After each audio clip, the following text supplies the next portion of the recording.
world is changing rapidly in a way we have never experienced before. Urban and rural areas around the world and the U.S. are suffering not only because of environmental oppression, but from water shortage and water contamination, even in the formerly most cleanest areas in the world.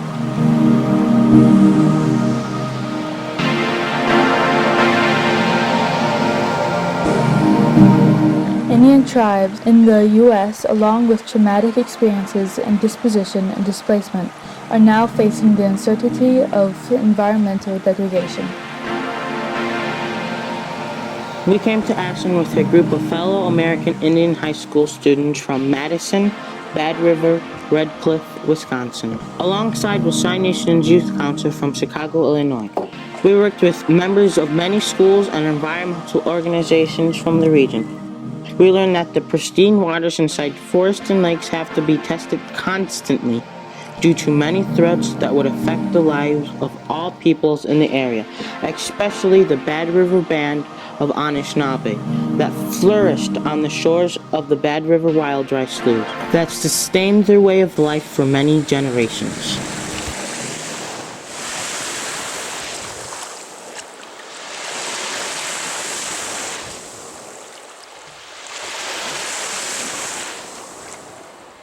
We monitor the water to find out the quality and the health of the waters within the watershed. We're measuring dissolved oxygen. We want to determine the water quality of this stream, the Fish Creek. I think in the past, we haven't been as good at empowering youth, and we have particularly not included the perspectives of Indigenous communities, and I think that we really need to do more of that. It's important to have consistent data over time so that if there's any major changes that we know what environmental changes are happening in the area. The tribe really needs to know what the water quality is so that if anything changes in the future, they have that data collected. We use the different data in different ways. Now we're collecting for the Bad River Watershed Association, which is a larger association, but the tribe also collects their own data as well. And then we use all of that data in the event that something should happen and something should change, then we can recognize it and identify the problem.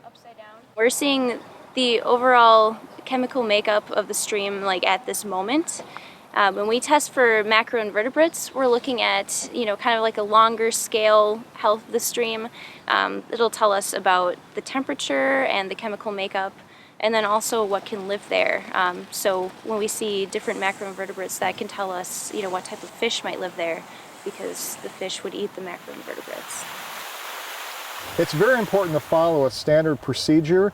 We use this data and then we give it to the DNR to use in their database to help show the quality of the water over time or in the future if it ever needs to be used. If there's anything happening in the area that's bad for the environment or causing environmental degradation, we'll be able to show that, okay, normally the water looks like this, but let's say there's a project or agricultural stuff going on upstream and then it changes drastically or degrades the quality of water. We'll have data to show that, okay, this could be a cause for what's bad happening in the environment or in the water. The process is almost more important than the actual data collection in the end, because we need to perfect the process with youth so that when you guys are adults, you can go and volunteer in your own watersheds, because that's really where the voice comes from. These are grassroots organizations, tribal organizations doing all of this. It's not really the DNR, it's not the EPA coming out, it's people on the ground. So if we have issues, we need to know. If the sulfide level goes up slightly, all the wild rice will die. And that's huge. It's hugely important that we understand as Native people, that we have scientists that can collect that data. This data that we're collecting is being used to make important decisions in the community. So we want to make sure that everything is technically sound as possible.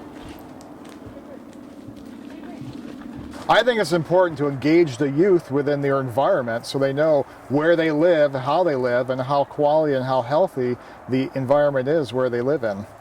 Young people are going to be the decision makers of tomorrow and the citizens of tomorrow. So we need to be hearing from the youth what your priorities are. I just think it's really important for youth to be involved because they're the ones whose generation is going to be affected by water quality or water degradation. So having youth know and be aware of what's going on and how to do these things so that they can carry on these practices for their generation is really important. I think the biggest part is learning and understanding about how the systems all work. We have to understand how soil contributes to turbidity. We have to understand what agricultural runoff does to our water. All of these things are connected, and the youth are really who's going to have to take on these fights. Right now we're talking about the potential mine site in the Pinokies. 20 years ago it was the Exxon mine at Wolf River and Potawatomi. When you guys are older, there's going to be more fights. This isn't the last thing. So for you to be educated and to start educating other people is really, really important. I feel like young people see a lot more than, us old fogies.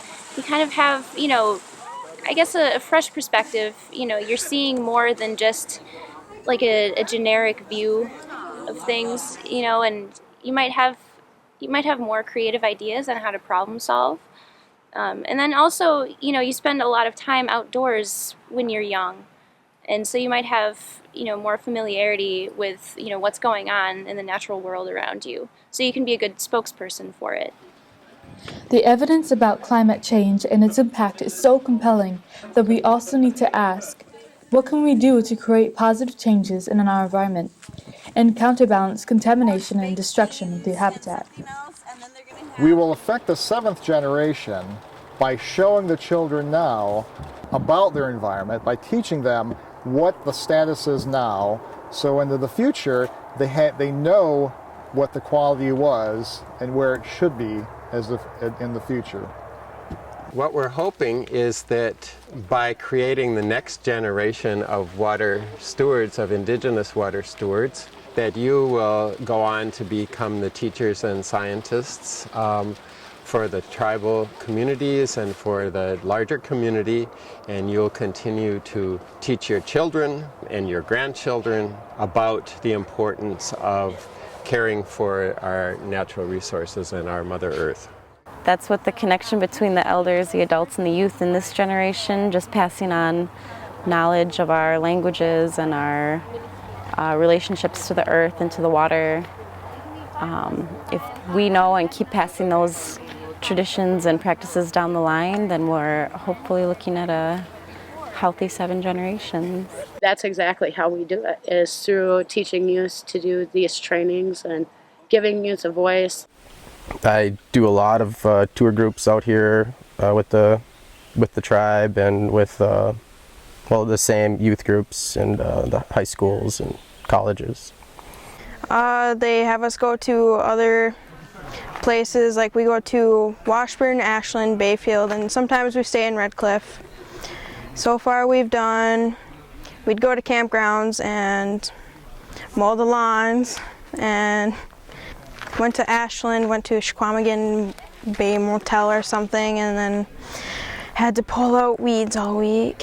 I think that, by working with people in my community, and this is something you can all do, through outreach, talking about the importance of protecting our natural resources, and by participating, actually going out and getting your hands dirty and, doing this work, that, we can learn a lot about our earth, and then, that will help us to make better decisions in the future, that will affect our children and our children's children. And I think that I see a trend of people, starting to think more that way, which is really encouraging. We need to ask ourselves more than ever, are our personal measures to preserve the environment enough? What can we do for the 7 generations ahead? How can we ensure that our people inherit a better world? Is it too late? What alliances and partnerships are necessary to work on behalf of Mother Earth? I want to leave this world and this environment in as good or better quality for my children. Sometimes I think the actions of local officials or government officials or even businesses don't necessarily look at that. It appears sometimes there's profit over environment, which is unfortunate. Because what we're doing is we're using our environment now, we're using our ecosystems now, and our children have to pay for it in the future. I think that, by working with people in my community, and this is something you can all do, through outreach, talking about the importance of protecting our natural resources, and by participating, actually going out and getting your hands dirty and, doing this work, that, we can learn a lot about our earth, and then, that will help us to make better decisions in the future, that will affect our children and our children's children.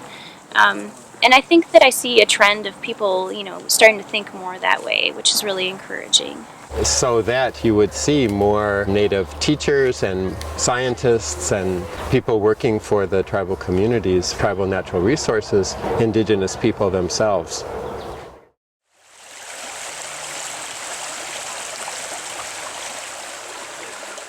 What we know is that a single drop of water or a molecule of contaminant stays in Lake Superior for 250 years. And that's what we really need to take action now to protect those resources from pollution that could come from the mining operations. Wild rice, right? This rice you see in the area here, this is pretty much how it looked all along the river. And as you notice, when we left the fish hatchery area, the rice was hardly none at all. And that's due to a lot of different factors. The high water levels, perhaps, invasive species, invasive fish, all kinds of different things could be going on in that area. But just a few years ago, it was just the reverse, where there was nothing out here, and it was full like this by the fish hatchery and along the river there.